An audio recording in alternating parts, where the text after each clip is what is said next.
we are going to calculate the electric potential due to non-conducting rod of length L.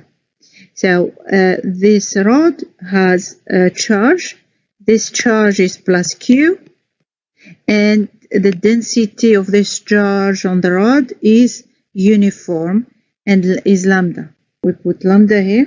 We want to find the electric potential of point M placed on the bisector. The definition of electric potential element dV is given by Coulomb constant dq over r. R is the distance between the charge. The charge, if I take this is my dq, this element of charge will produce an electric potential at point M and is given by this K dq over R. So I call this, if this is we are on x-axis, I just call this part x. So if this is x, this element, I just call it dx. So what will be, remember the charge element dq is the density times the element of length dx. So this v will be just the integral of k lambda dx over r. These are, if I want to use, I have this 90-degree triangle. If I want to use Pythagorean theorem, these are squared, will be just x squared plus y squared. R will be the square root of x squared plus y squared. Now it will be r, it will be just square root of x squared plus y squared. Now we need to find this integral. We need to find this this is our constant. We just put them outside. It will be k lambda integral of dx over square root of x squared plus y squared. Now the objective is to find this integral. Now if we continue here, we said this is our r, this was x, and this is dx. This angle, I call it alpha. So we said the integral, let's put the integral back. We said v will be k lambda integral of dx over square root of x squared plus y squared. Now if I consider this angle alpha, I want to find the relationship between this alpha and x. Okay, so if I use tangent alpha, it will be just the opposite, which is x over y. Now I need dx as function of alpha. So tangent of alpha over d alpha will be just the d of x over y over d alpha. So y is constant because we calculate the electric field at certain fixed point from the bisector. Y is constant anywhere we go from anywhere we take our dx, y is constant. So we take it out from the derivation. It will be just 1 over y dx over d alpha. D of tangent alpha over d alpha will be just 1 over cosine of alpha squared. So this dx will be just y over cosine of alpha squared d alpha. I move these two terms upstairs. Dx will be just y d alpha over cosine alpha squared. Let's replace dx and the square root of x squared plus y squared. So what do we have? V equals k lambda integral of dx, which is y d alpha over cosine alpha squared, will be y d alpha over cosine of alpha squared, downstairs square root of x squared plus y squared. It will be, because we said cosine of alpha is y over r, R is x square root of x squared plus y squared. If I move this one upstairs, it will be the square root of x squared plus y squared. It will be just y over cosine alpha. Here it will be y over cosine of alpha. Now remember, if you have a over b over c over d, it will be just a over b times d over c.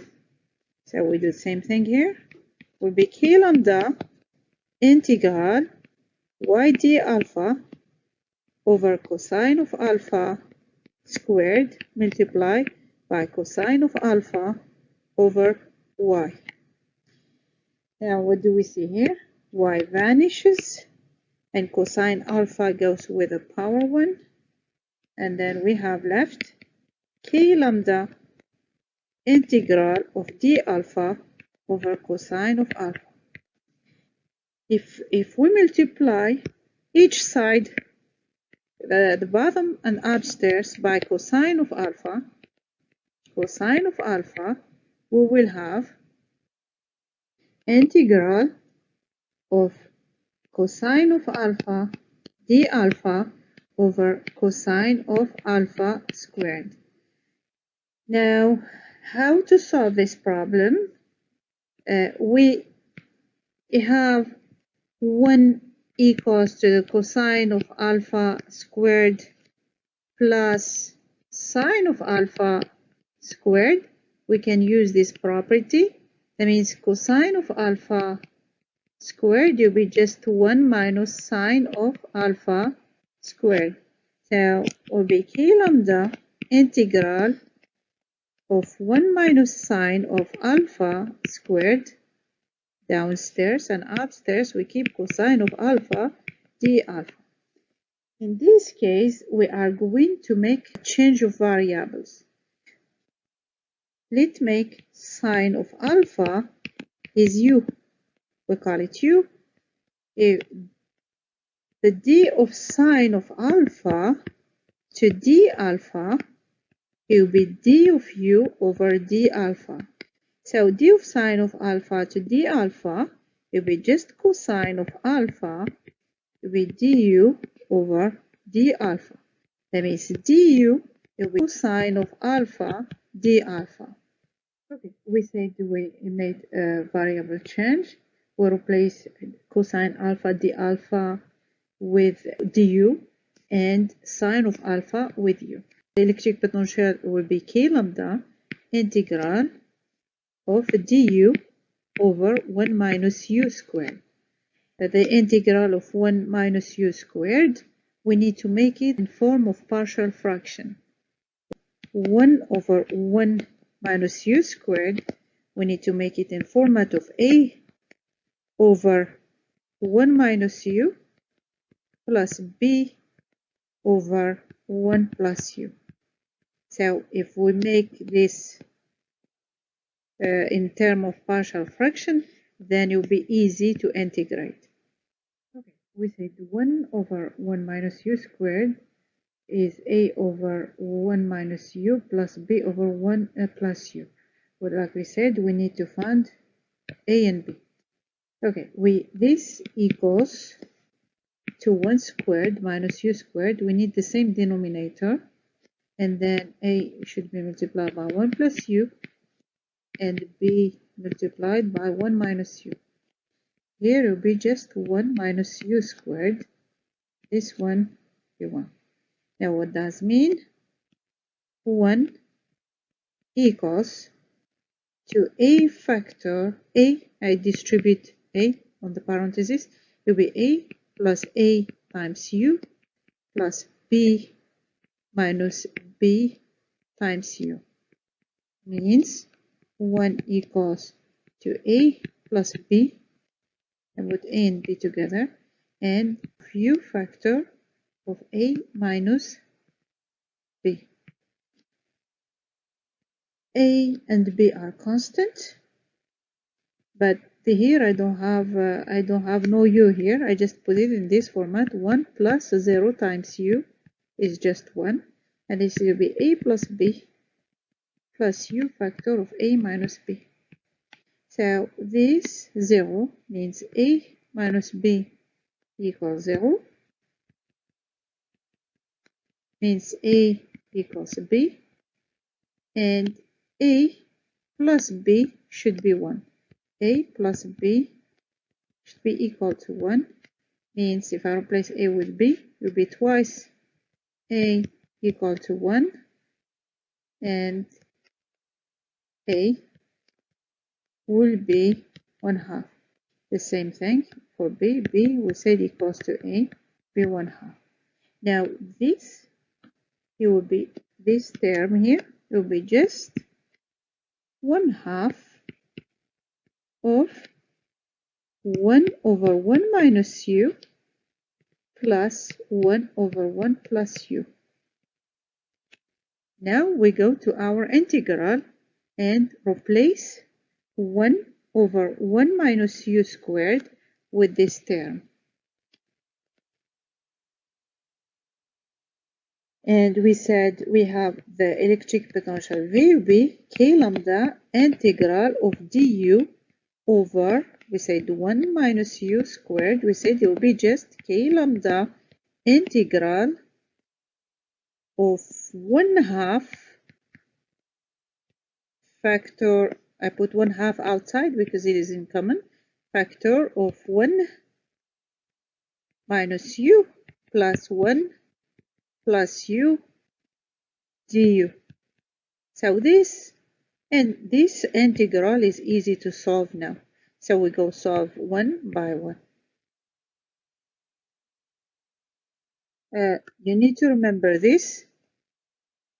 D of u over the integral of du over u is just ln of u. Now what I have 1 minus u. I need to make it look like this. What I do, I put the d of 1 minus u over 1 minus u. 1 minus u, what will be? It will be minus du over 1 minus u. Now I have du over 1 minus u. What I need to multiply each side by -1. If I multiply each side by -1, this will become positive. It will be just du over 1 minus u. It will be minus d of 1 minus u over 1 minus u. Also, we have a d of 1 plus u over 1 plus u. What will be? The derivative of constant is 0. The derivative of du of u will be just du. Here will be 1 plus u. So now what will be our electric potential? It will be K lambda over 2 integral. Remember we had negative for the first, let me put parentheses here. It will be the integral of d of 1 minus u over 1 plus u plus the integral of d of 1 plus u over 1 plus u. Okay, so this what will be the integral? We say the integral of du over u will be just logarithm of u.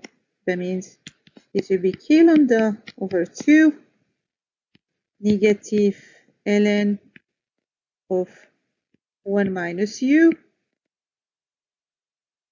Okay, plus ln of 1 plus u. Now, and this what will be? It will be K lambda over 2. This negative, it can be downstairs. It will be just ln of 1 plus u over 1 minus u. Let's continue here. Okay, now we need to find the limit of this u, because our u will be between u minimum and u max. What is u? We said when we made the variable change, u is just sine of alpha. The minimum means the extreme limit of our interval it will be the extreme limit where the charge are. So the extreme limit of charge R is when we are at negative L over 2. So because if this is 0, this is minus L over 2, this is plus L over 2. So our alpha in this case, what will be? The sign of alpha, this is alpha, this is R, and the sign of alpha when we are at the extreme limit will be what? Will be the opposite, which is negative L over 2 over hypotenuse, which is R, and also we wrote it like that last time. It will be just L over 2 squared plus y squared.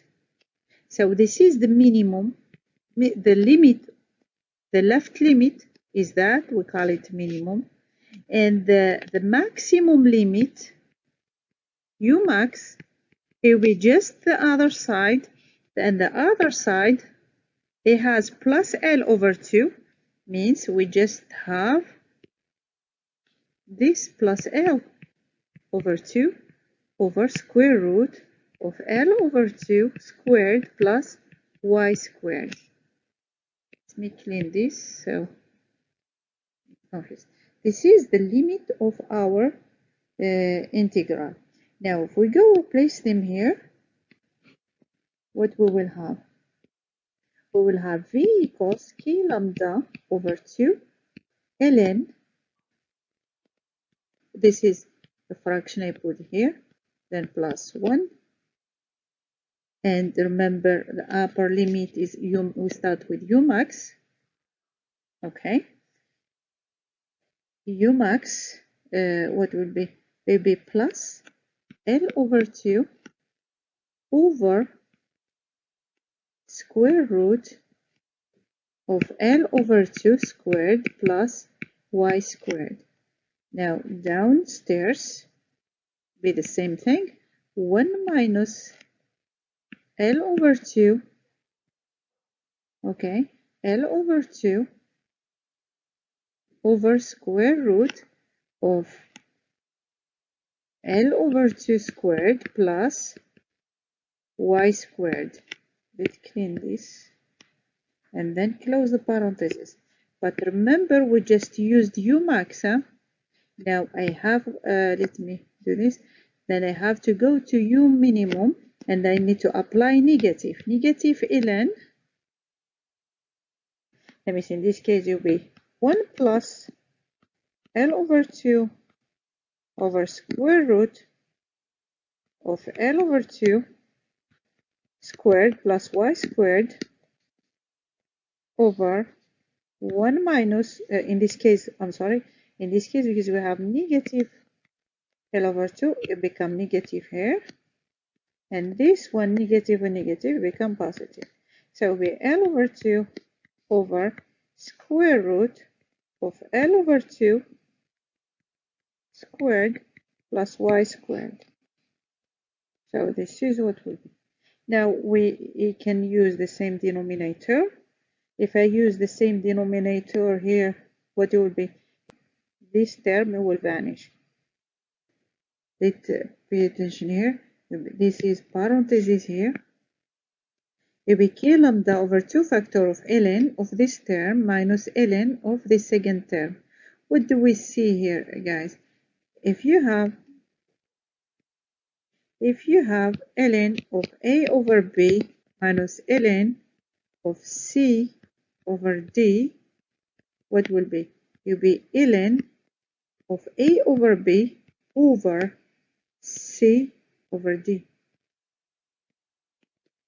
So if I do that, what will be? It will be just, what will be? It will be ln, it will be just the ln of this term over this term. Okay, so and what do you see here? If I have a over b over c over d, what will be? It will be just ln of a over b times d over c. Now what that means? It will be this. It will be just the ln of this term times the inverse of this term. Okay? The inverse of this term means this term first upstairs and this one goes downstairs. If this term is upstairs and is multiplied by this term, we said if this term downstairs will be upstairs when we do this roll, what do you see? You will have like a power 2. The same thing here, we will have power 2. So, okay, so we can have this. And you need to remember ln of a squared will be just twice ln of a. So this squared term here, we can bring it outside, and then it will be just 2k lambda over 2. And then we have ln of this term. If I don't want this term in the fraction, if I don't want the square root in fraction, I just multiply by the square root of L over 2 squared plus y squared plus L over 2 each side of the fraction. So what I will have? I will have the square root of L over 2 squared plus y squared plus L over 2. Now it will be squared again over, because I multiply by the same thing, I get the square. Then if I multiply here with the positive sign, what will be? It will be just, if I have a minus b factor of a plus b, it will be just a squared minus b squared. So this is what I'm doing. I multiply by the a plus b. I will multiply it by a minus b. So what I will have? A squared minus b squared. In this case, what will be? Put this one here. Okay, so this one like that. So what do we have? We will have L over 2 squared plus y squared minus L over 2 squared. So this term vanishes. I have just y squared and this again squared. These two vanishes. Then I have again something and power 2. We said a squared. It will be just twice a. It will be again twice k lambda ln of what? Of square root of L over 2 squared plus y squared plus L over 2 divided by y. Okay, so this is what will be. Let me put it there again. It will be twice k lambda ln of